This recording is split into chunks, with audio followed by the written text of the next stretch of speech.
It was a record-setting night for all the wrong reasons as the Rockets explode. Three-point shooting that's hard to fathom, and the Jazz get blown out in Houston. We're talking about it next on POSTCAST. You are Locked On Jazz, your daily podcast on the Utah Jazz. Part of the Locked On Podcast Network, your team every day. David Locke along with Ron Boone as the Houston Rockets came out often and early. 47 first quarter points tonight. They score 85 in the first half, the most allowed by the Jazz ever in 50 years of Jazz basketball. They score 147, which is the most they've scored all year and the most we've allowed all year. They led by 20 for, I think, the entirety of the final about 40 minutes of the game. This is the low point of the season for the Utah Jazz. Very much so. And I'm just thinking 49 three-point shot attempts, that has to be this season. I don't remember. Oh, yeah, most three-point shots ever against the Utah Jazz, too, yeah. Or most three-point makes. Right. Yes. Yeah. So yeah, they took a 20-point lead, about 3 minutes left in the first quarter, and I believe it dipped under for one possession the rest of the way. Woo! So the three-point shots will do it. I mean, 27 3-points made. That'll win a lot of basketball games if you're that hot. So let's start there for a second. Yeah. So they go 27 of 49 from three. 49 allowed, to me, is the problem there, not the 27, actually. Right. The Jazz are last in the NBA in three-point shooting defense. The general belief in the analytic community is that whether or not open threes go in or not is luck, or good luck or bad luck. So that would tell you the Jazz are having bad luck. But that one's hard. Like, is there some level also where you're just giving so many open threes in such rhythm with such little contest that everyone's making them? That is such a great way of putting it. As far as players get into a rhythm, regardless if it's just fadeaway jump shots or whatever. So you get into a rhythm of knocking down threes, just as easy as knocking down a 15-footer, I guess, with some guys. And they were in the rhythm. I mean, three guys was Green and Leaf, and both Greens for the most part. You got into a rhythm of knocking down threes. I mean, the one thing I would say is there is a theory in this league that you can make the wrong guys take threes. Like New Orleans is the best three-point shooting defense on open threes in the league. Rockets are right there with them. Rockets are the best three-point shooting defense in the league at 35%. And so the theory is that those teams make the wrong guys take threes, or the guys they want. Well, we certainly aren't doing that. Fred VanVleet is 38%. He's their best three-point shooter other than Aaron Holiday. He took 15 threes tonight. Like, you just can't – I don't care he made you can't let Fred VanVleet get 15 threes off. Well, you see he started feeling it because he pulled up from about 30 feet, one time there in the second half. And guys get into the rhythm. And I totally agree. I mean, there's a certain style of defense or a certain way of playing defense that dictates, the type of threes that you're giving up. And uncontested threes are not good in this league because there's so many good shooters that you can get hurt by them. So the Jazz are not shooting it well. They're playing a lot of guys, different rotations, different systems. I think that's probably a little bit a part of it as well. There was a bright spot from the Jazz in the second quarter. Kyra Lewis Jr., who was the 13th pick of the New Orleans Pelicans, never really got off the ground his rookie year. Early in December of his second year of the NBA, he tore his ACL and then never kind of got – by the time he came back from his ACL, New Orleans had moved on. And then he bounced around this year with no opportunity. This was really one of the first times he's gotten to play in years. He's little. He's 6'1", 170, so he's got some physical drawbacks. But I thought there were a lot of things he showed really positively tonight. Well, we got a chance to see him play minutes and see exactly what he can do. What he does have, I think, is his ability to pass the basketball and the same amount of quickness, I think, and maybe not as explosive as Colin Sexton, but he does have the quickness to beat his man off the dribble defensively. Now, obviously, at that size, defensively, he's going to, have to show, I think, that he can defend. Yeah, it's a really tough thing to play defense at that size at this point in time.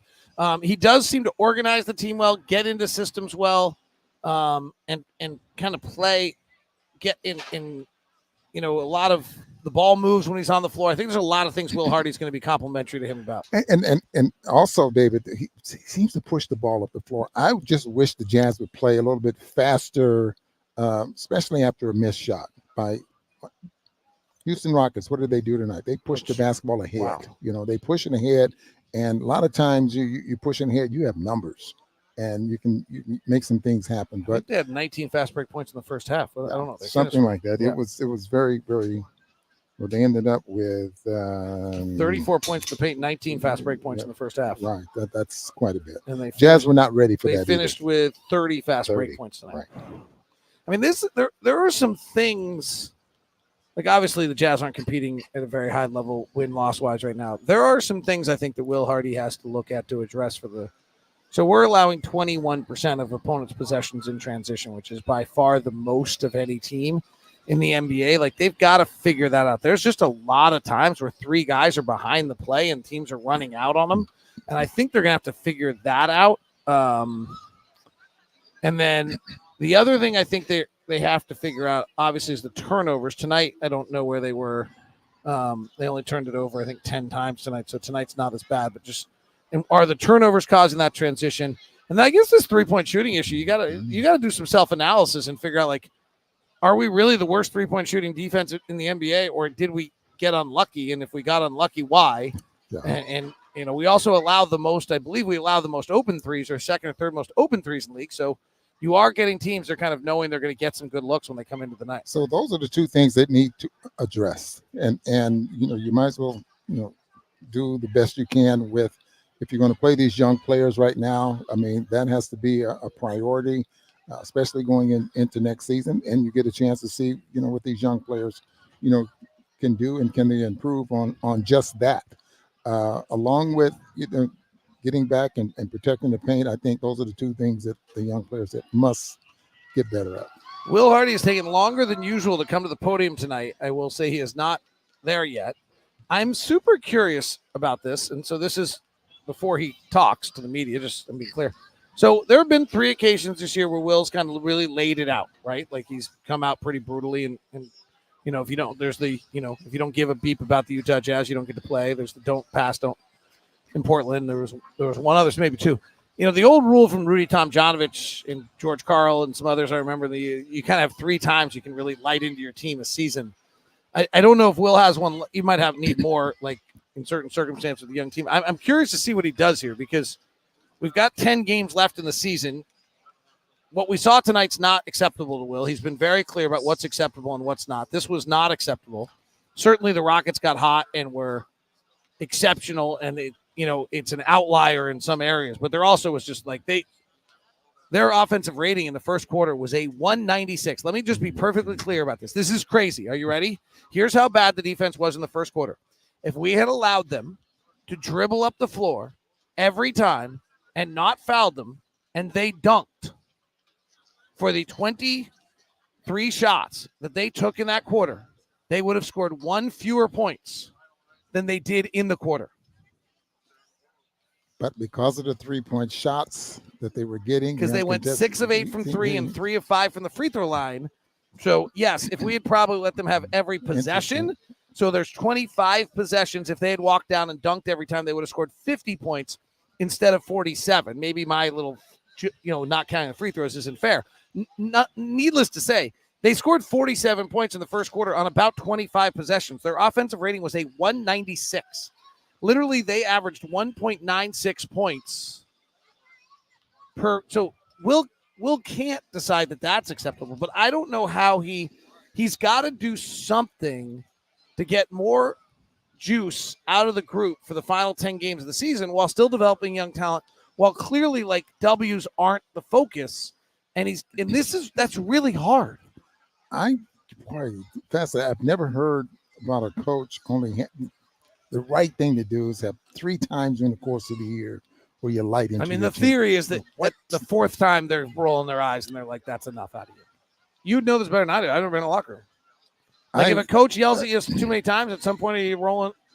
Or does it just depend if you're actually culpable and you're actually at fault? Yelling and screaming and that kind of thing. Yeah, I mean, something like that could be right. But I think during the course of the year, you got to call guys out, especially young guys. I mean, if the guys that want to improve and want to have longevity in this league, be a star, whatever, they listen. I mean, I think here's what's super interesting. I don't know how this relates totally. We're going to do a thank you for those of you who listen to the show, because you had to really love the Jazz to tune in after a 30-point loss, and hopefully we're giving you a really good show, because I think this is interesting. I'll share this with you. I share this with you on the plane. I listened to LeBron JJ Redick podcast. It's amazing. Yes. And LeBron was asked what it takes to be great. He said, history of the game, sacrificing loved ones, not like literally, but no, he literally said this, and basketball IQ. Sacrificing loved ones, he basically said, like everything in your life has to be about you. I sacrifice my loved ones all the time. In the summer, I get up, I work out, I come back, I nap for 2.5 hours, I get back, I probably work out again during the day. All the food in the house is based on what I need. All the food in the house is based on what I need to eat, what I'm going to eat for me. Every mealtime, everything done in the whole entire family is based on me. And during the season, it's worse. You're sacrificing loved ones. I don't know what it takes for our guys to get that, but they don't get it yet. And that's very interesting, because the lifespan of a player right now is 4 years. So that was the next thing he talked about. Okay. He said, like, you literally are in the locker room. You're like, oh, he's gone. Maybe he got his max contract and he's good now. He doesn't need to play. Like, oh, he's gone. Wonder what happened to him. Oh, he just didn't want to put in the effort. Like, literally, that's what LeBron said. Exactly what you're saying. I'm sorry, I didn't mean to interrupt you, but you literally went to right. That's where went to exactly the next spot LeBron went to. It was like, you look in locker rooms, you're like, oh, he's gone. Oh, wonder what happened to him. Oh, he got his money. He was good. He didn't need to work anymore. I've already had this conversation with one player. Oh, okay. Okay. Yeah. But you can understand that. So to get 10 years in the league, not only are you sacrificing, you're putting in the time, you're putting in the work. When you hear players talk about putting in the work, that's what you're doing. Your loved ones have to understand that. This is our livelihood, and this is 10 years of being about me, and then I'll take care of you. Right. No, man, that's what it is. That's what it ends up being. Right. And I'll give you some numbers on the plane, David. LeBron's about that. 20. All right. We'll talk about it. All right. Stars tonight, Kyra Lewis, Walker Kessler. That's exactly the number. Yeah, players. Kyra Lewis, Walker Kessler. Walker was really good tonight. Ran really hard, played really hard, made a bunch of plays, did a bunch of things. Give Walker some credit tonight. That is the postcast. Hope you enjoyed it. Thank you for tuning in. We really appreciate it. Like, you're a diehard. If you're with us tonight after a loss like that, really easy to not tune in. But hopefully you trust us to give you good content. We appreciate that you trusted us to do that.